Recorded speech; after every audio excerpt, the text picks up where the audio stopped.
Hello, everyone. Today will be fantastic. I'm Andre Wright, your host. I'm Anne-Marie Giglio, your other host. Our guest today is one of the leading business coaches in the country.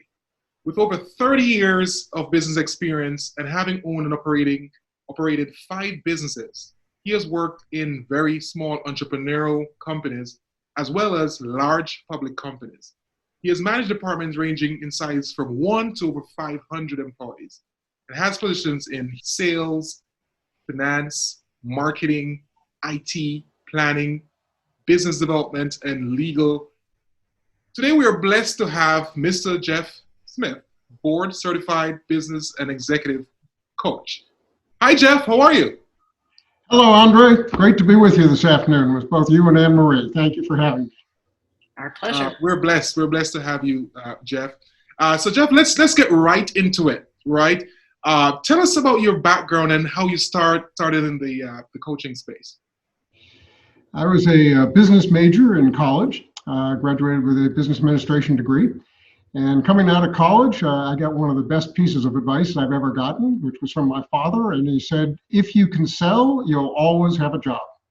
So I went to work for New York Life selling life insurance and worked through personal insurance, business insurance, and got into estate planning insurance. And that got me interested in going to law school to become an estate planner. But in law school, I discovered my passion was still about business. And so I came out of law school and went into private law practice in San Francisco for 7 years doing business transaction and formation work. And I got recruited into a Fortune 500 company. Television stations, magazines, training and development companies, timber products, highly diversified company. And over the next year, the CEO decided to sort of refocus on the core assets. So we ended up doing over 100 and over $2 billion worth of mergers and acquisitions. So I spent my time doing mergers and acquisitions, buying and selling companies. And part of those were the training and development companies, which how I got introduced to training and development.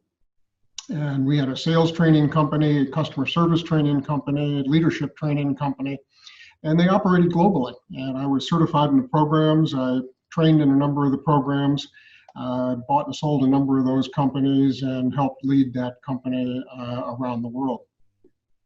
I was then recruited away from there after 11 years with them, recruited away from there to join a telecommunications company in Texas that had just gone public. And the CEO said, we're a new public company, but we're still acting like a private company. Would you come down and put a legal infrastructure in place and an HR infrastructure? So I went down as general counsel and head of HR. And we took that company from 200 million and 300 employees. And in 3 years, we took it to 1 billion and 3,500 employees. It was a rocket ship. And we sold that company to Cincinnati Bell. And Cincinnati Bell asked me to stay on as head of legal and HR, as well as administration for the combined company of about 2.5 billion in revenue. And then after the telecom meltdown in the late 90s and early 2000s, we virtually sold everything off, both internationally and domestically, and reverted Cincinnati Bell just to a one-city company again. At that point, I got recruited to come to Atlanta to take a travel technology company public. And I was head of HR, legal, and marketing. And a very successful transaction. We grew that company very successfully, and ultimately we sold that to Blackstone. A very successful transaction. Looking around for the next thing to do, and after moving 9 times and having children age in school at that point, I said, what can I do to stay in Atlanta and not move again? So I was introduced to business coaching and actually bought a franchise in Action Coach, and was with Action Coach for about 7 years. And great training, great company, learned a lot about business coaching. We actually built a firm of coaches here in Atlanta. We had 5 coaches at one point and a number of other support staff. A lot of fun. And at that point, I decided the firm was not a good fit for me anymore. And so I broke off, took a leave of absence while I had a non-compete, got board certified in business executive and life coaching. and started Success Facets. And so I've been full-time coaching now for just over 11 years, almost 12 years. So Jeff, what does board certified mean in that industry? Because I have a general idea what it means, but what is, I don't think I've met a board certified business coach before. Now, most of the networking events you go to, you run across 5 or 6 people that say they're a coach, and you say, what was your background for coaching? And they say, well, I was in corporate for a long time, and I think I could help people along, and so I'm just doing some consulting and coaching. Exactly. Mm-hmm. But there are 2 organizations in the world that do certify coaches. It's not a regulated industry, so anybody can call themselves a coach. But there are 2 international organizations that certify coaches and certify the amount of training that you've had and the frameworks and systems and processes and strategies that you can use to implement it. So board certified was a lot of additional study, a lot of additional training. My initial training was 6 months before being on the job. And then this was another 4 months, and then a day-long exam and certifications, recommendations from clients, recommendations from other coaches, process to become board certified. So it's a certification that I've maintained. Yeah, that's pretty thorough. That's an international certification or national? It is international. And Jeff, that's really impressive, and that's why we brought you on the program, because there are a lot of coaches out there, right? But your background, you easily differentiate yourself from the others, because with that extensive experience, you lived certified. Yeah, and you lived it, right? And you not just talk the talk, but you've managed several businesses, and you've been through different situations. Actually, when I first started coaching, I thought I would coach a lot of attorneys because that was my background. And I was actually advised, no, you know enough about that business, and if you get into coaching attorneys, you'll start going back into hands-on practicing, and that's not what you want to do. So I have coached almost any kind of a business you can imagine, from retail to wholesale to distribution to manufacturing to professional services, accountants, lawyers, doctors. I have coached a few lawyers, but it's absolutely run the gamut. I'm just fascinated by how many different types of businesses there are, and there's a common theme that runs through them. Virtually every business is the same, and yet every business is different. Mm-hmm. But they all work fundamentally the same. Andre's business, you have to get leads. Then you have to convert those leads. Right. And then you get customers, and then you have to have them buy from you, and then they have to buy from you more often. And how do you increase the amount they buy from you? And then how do you manage your profitability and your expense side of the business? And even nonprofits follow the same model. They have to go through exactly the same thing. Nonprofits actually have to make a profit to stay in business. Otherwise, they'd be out of business. Their raising donations, how they spend their money, how they allocate their money, how they pay their staff, all of those kinds of things are important. So there's a common framework and a common process for building a business. Exactly. Of course. I know that different coaches have different processes, right? So what's your process? Say I come to you as a business owner and I want you to take my business to the next level. Let's tell our audience, what's your process? It's a great question, Andre. Generally I'll meet people, either at a networking event or a referral. And the first step is just a phone call. If somebody's interested, talk to them about if they're struggling in the business somewhere. What's their challenge? What's going on? What are they struggling with? What's their barrier? So the first step is just usually a 10-minute phone call. Chat a little about their business. I will then send out a business questionnaire. It's about 4 pages, takes about 10 minutes to fill out. But that gives me a little better sense as to their business and their background and how they work and what they're struggling with and where they want to go. And at that point, I'll put together some strategies and think about how you could take that business and how you can take their personal development to the next stage. Set up usually a 1-hour meeting with them. A lot of them are by Zoom now. But it's a 1 hour strategy session on here's where you are, here's where you want to go, here's what's holding you back, here's what I think can help you get from here to there. And some people say, that's great, I want to go do it myself. Other people say, I'd like your help to do that. And up to that point, I don't charge. That whole initial evaluation and consultation is no charge. That's just learning about their business to see whether I would be a good fit for their business and whether their business would be a good fit for me. Mm-hmm. Then if they decide to coach, most of my clients are one-to-one clients that I meet with for an hour a week, and I don't limit myself to an hour. I will help recruit employees. I will, work on employee meetings. I do things outside, and I'm always available by email and phone for additional help. But in general, it's an hour a week with the business owner or the business owners. So when you're coaching somebody, are you coaching them on the mechanics of their business, or is it more the mechanics in their head, or is it some combination of those things? It's a combination. One of the reasons it was an issue I was struggling with when I was in Action Coach, because they focus on business coaching, although I was certified with them as an executive coach as well. But there's a big difference between the fundamentals of business, and that's what a lot of business coaching is sort of the fundamentals of business, learning how to do something. But it's also learning why you're not getting it done. A lot of people know what to get done, but they're not getting it done. So a big piece of coaching is the accountability, knowing that somebody's going to show up. And Maria, it's not like your business, right? When people show up and they say, okay, I want to gain muscle and I want to lose weight. And you say, great, but they found out they just sat on the couch for the weekend and ate potato chips. It doesn't work real well. But when they're with you and they know they're going to show up the next day or the next 2 days, they better be improving and be in shape. So accountability is a big piece of coaching. But it is a lot of mental mindset. As I said, it's a question of business fundamentals and where they want to take their personal development, because you have to learn before you can earn. And business owners in particular really need to understand themselves. They need to understand different personalities of their team, different personalities of their customers and clients. And they really have to have the right mindset. You had an earlier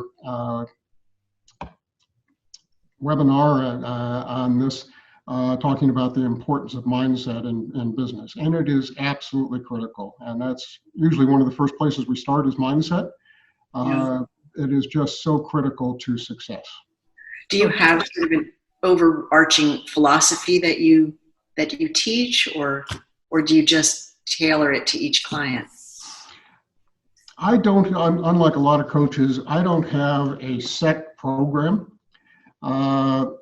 Businesses are all at different stages and owners are at different stages. And when they have something that's risen to the level of getting them interested in talking to a coach and going to the next level, they're struggling with something. And it's important to address that something and then work on the next pieces, as opposed to saying, fall into my standard program. Right. So that goes back to the strategy session up front. Where are they now? Where do they want to go? What's holding them back? And really looking at what's important to them. What are the most urgent things for them to get done now? And start with those. And then fit the other pieces in as they build. So it's up, down, sideways, across. It's never a lateral program. Yeah. Right. And the other thing is, I don't sign clients to a long-term contract. A lot of coaches have a 6-month or a 1-year program, and you sign up for the program and you're being coached. I never did that. I always had a month-to-month program. And if people are finding more value in working with me than it's costing them, that's a good investment, and they'll continue to work with me. And I have lots of long-term, very long-term clients. If they're not finding value, then they shouldn't be working with me. I'm not successful. So it's a month-to-month contract, and I have to show results and demonstrate a return on investment every month for my clients keep them happy, keep me Great, happy. that's great, Jeff. And Jeff, you touched a little bit on mindset, and even in this environment that we're in, the greatest pandemic of all time, right? Business owners are struggling, right? They're looking for a way to move forward, to pivot and find the right direction, have the right mindset. So I want you to just talk to that in terms of how business owners can have the right mindset and put together the right strategies to move forward. Yeah, it's really fun because I talk to business owners all day, and a lot of them are up walking around, but it's like the lights aren't on. And there's a little analogy called being in bed. And they're operating in an environment of blame, excuses, and denial. And you talk to so many business owners and you say, well, how's your business? Oh, it's terrible. COVID shut it down. I can't do anything. I can't do this. I can't do that. It's their fault. I'm stuck. Nothing is good. Nothing goes on. It's all about blame, excuses, and denial. When you talk to successful business owners and the mindset is an ownership, accountability, and responsibility. They own that job. There are no excuses. You have to deal with that job. You have to pivot. And a lot of business owners pivoted in this environment and did some very creative things. At the same time, a lot of business owners just shut down and said, well, there's nothing I can do. So that mindset of getting out of bed and taking the oar and propelling yourself forward, it's probably one of the most fundamental slides and principles I use with people. But whenever employees or whenever I hear a business owner or whenever a business owner hears me come up with something of blame, excuses, and denial, no, you're operating below the line. You have to take ownership and accountability for what happened and what you did. We can't control what happens to us, but we can control how we respond to it. Mm-hmm. And that's where the biggest piece comes in. And sometimes controlling ourselves is one of the most difficult things we can do. But when you watch businesses pivot, when you watch businesses be successful, when you watch businesses do some absolutely remarkable things, and some of my clients have done this, it's just really inspiring that you got to keep moving. You can't just say COVID is out there, these businesses are shut, there's nothing I can do. A number of businesses that are shut started new businesses. A number of businesses used their core fundamentals and shifted into different products and services. They said we were manufacturing this, can't do that, but we can manufacture face shields or masks. Obviously, most of the restaurants went through drive-through. Great restaurant, a high-end restaurant, shut down obviously during the COVID. Did take out, but that didn't keep their staff employed, didn't keep the money going. And so they said, what can we do? They started 4 new restaurants. They were pop-up restaurants, trailer type restaurants, and they take them into the park, and they were selling family style meals very, very successfully. And so what is known as a very high-end, high service restaurant shifted into delivering great value meals because they were known for great tasting food and great service. And that's shifting. That's saying, instead of my restaurant is shut down, they just started a whole bunch of other businesses, and they kept every staff member and in fact hired more. And they're now serving far more meals and far more profitable than they were as just a high-end restaurant. Doesn't mean they're not going to go back to the high-end restaurant, but they've got a lot of other businesses and everybody's fully employed. And that's just a great example of keep moving forward. What can we do? What are we known for? What are our core competencies? How can we use those better? Yeah, that's a good example because you really have to step back and take stock of what you have, not just physical inventory, but what you've built over the years, and find a way to deliver it, find a new way to deliver it, package it a different way, deliver it a different way, talk to new people. It's not easy, but that's a fantastic example. The COVID has created a number of very significant changes in our lives. And a lot of these are going to be long-lasting, if not permanent. Yeah. Zoom and webinars and podcasts right now, people found out they can actually do business without getting on a plane and going to see people. That's right. They found out they can work from home, and what most employers feared the most, managers in particular, said, how do I know that my employees are working? But every group that I've worked with, their employees working from home have proved to be more productive than when they were in the office. They don't have an hour commute in Atlanta to get in and an hour commute to go home. Exactly. Comfortable, they're still working. Not stressed. Their productivity is actually up. Yeah. Yeah, the stress levels have gone way down. Yeah. On the one hand. On the other hand, because we don't know what's going to happen, it's a little stress there. But the actual hour-to-hour stress levels are much better. But people now want convenience. Yeah. They don't want to be commuting. They want fast delivery. They want no-touch delivery. Those are all shifts that have changed dramatically and will continue. And just our expectations, all of our expectations have changed. And businesses, as we emerge from this, really need to be thinking about how has my customer base changed?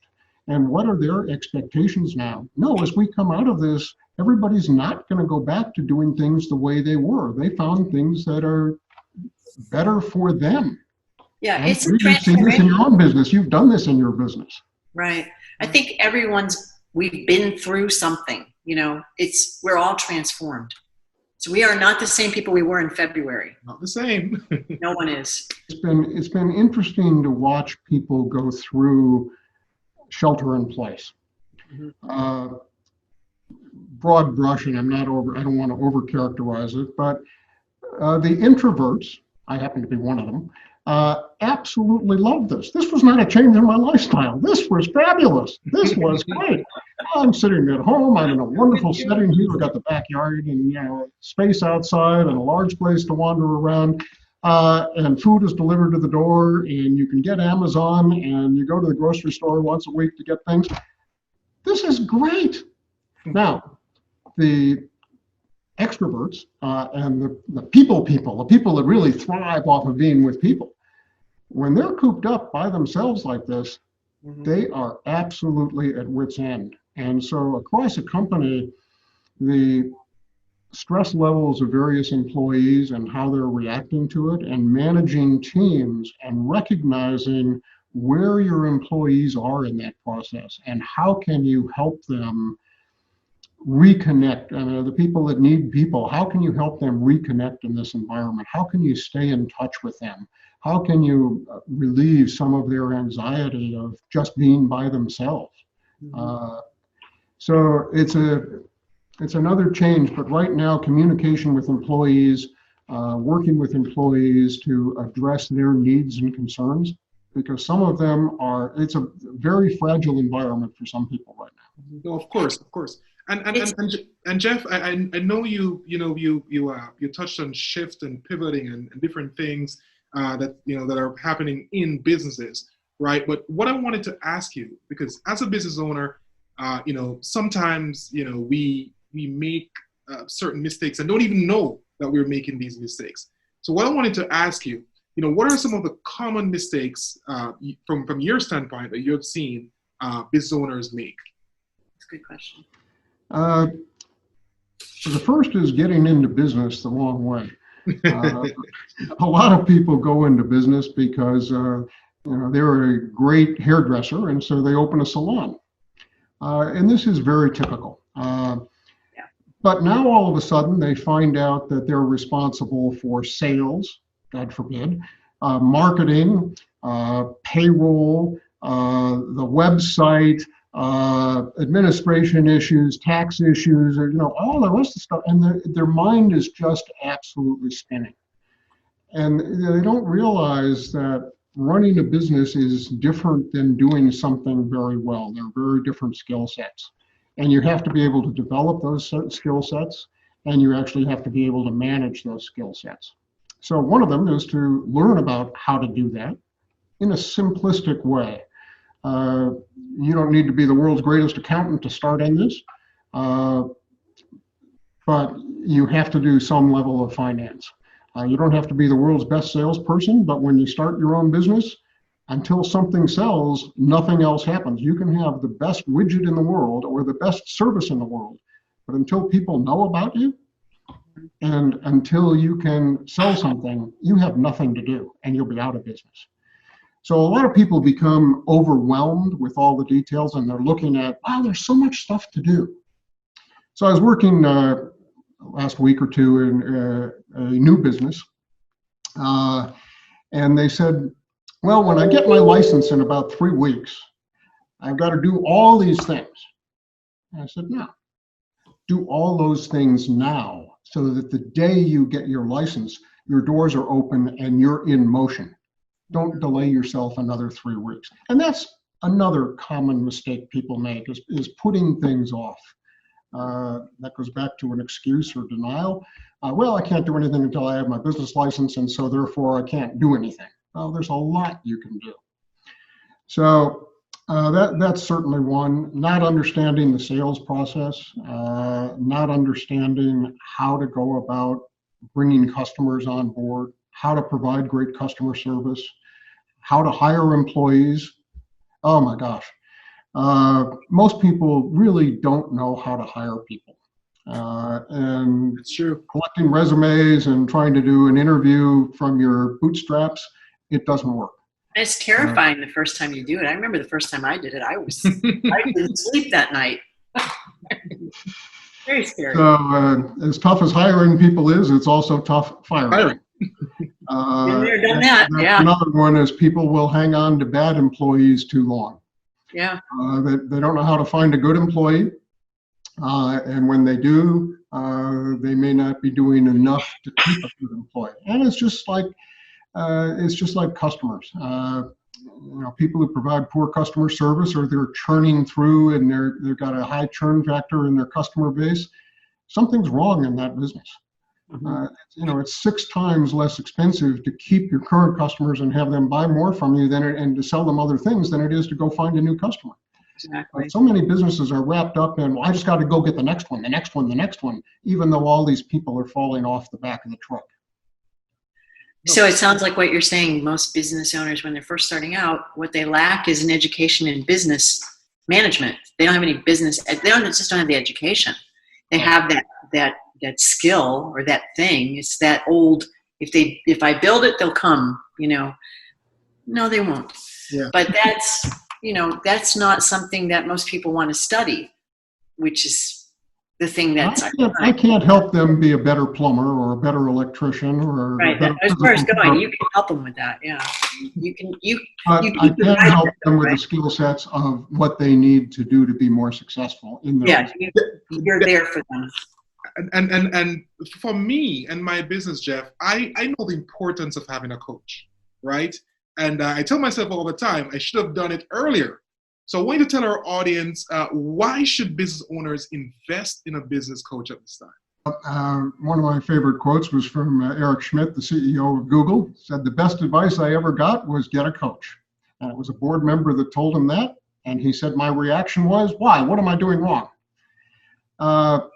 But he said, none of us are really good at seeing ourselves. It goes back to what can you observe?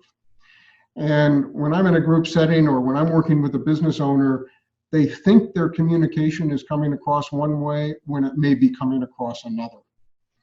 And so a coach sees things, one, with exposure to a lot of different businesses and a lot of different owners and a lot of different successful businesses and a lot of different mistakes, can see things from experience. They can see the forest for the trees.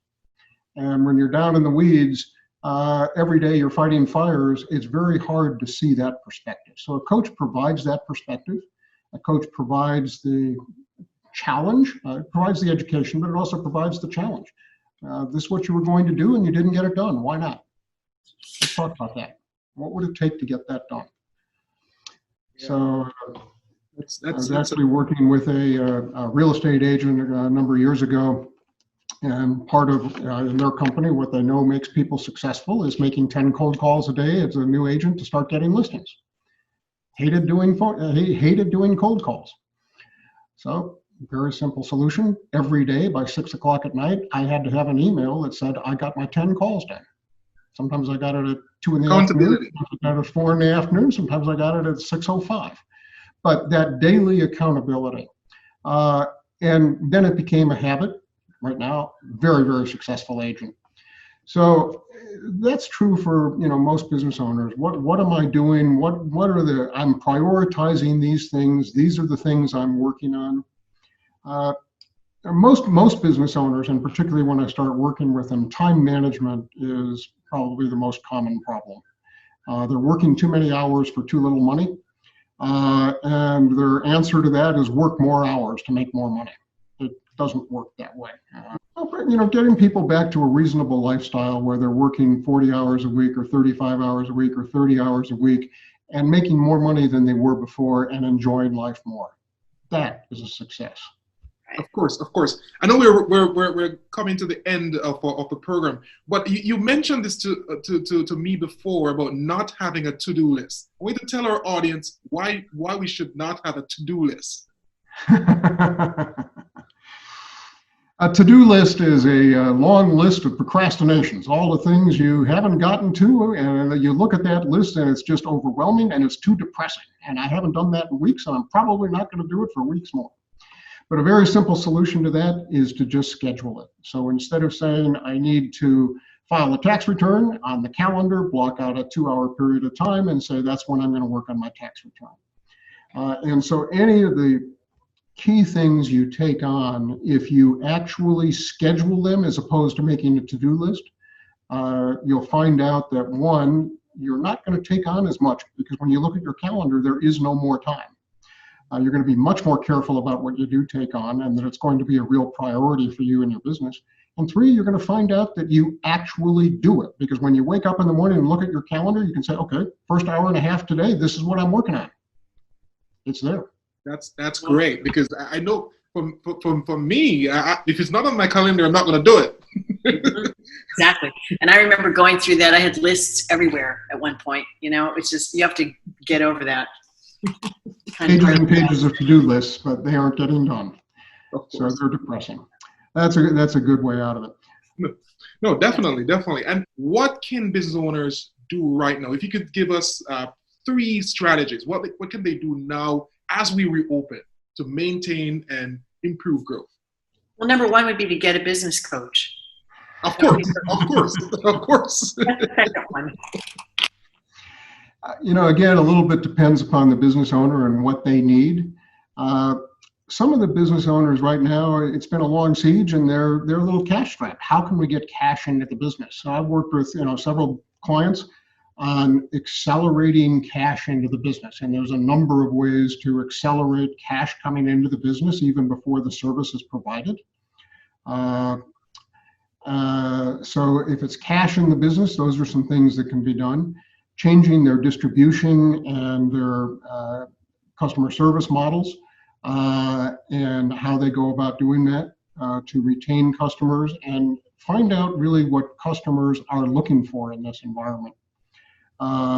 So whether it's cash flow, whether it's time management, whether it's changing the way businesses work, whether it's preparing a launch, it's just like the client I mentioned earlier. As we come out of this, some of the businesses are essentially reopening for the first time in a long time. That is a tremendous opportunity. It's a PR opportunity, and it's an opportunity to open in the right way. The staff has got to be trained, the products have got to be right, the store's got to be clean. You've got to make sure people feel comfortable coming in and knowing what your sanitation policies are and how you're dealing with that. You can't open up and find that nobody's comfortable coming in because you didn't prepare for all those things, or that they no longer want to come in, they want curbside, or they want home delivery. One client was, it's a product company, and people came into the store. Well, now virtually everything is shipped. Nobody wants to come into the store. Building an online store for that client. There was never an online store. But in this environment, that's what people want. So curbside pickup, online store, that's what that business needed. It's going to shift their business model considerably. Fantastic. Someone is listening and they want to, get in touch with you. How can they do My phone works, 770-988-1831. The website is successfacets.com. So successfacets.com, or the phone number, or my email, jeffsmith@successfacets.com. Love talking to business owners. Love talking to people about what they're going through and what the challenges are, and how I might be able to help them and how they might be able to help themselves. Thanks, Jeff. This is fantastic. Lots of good information here.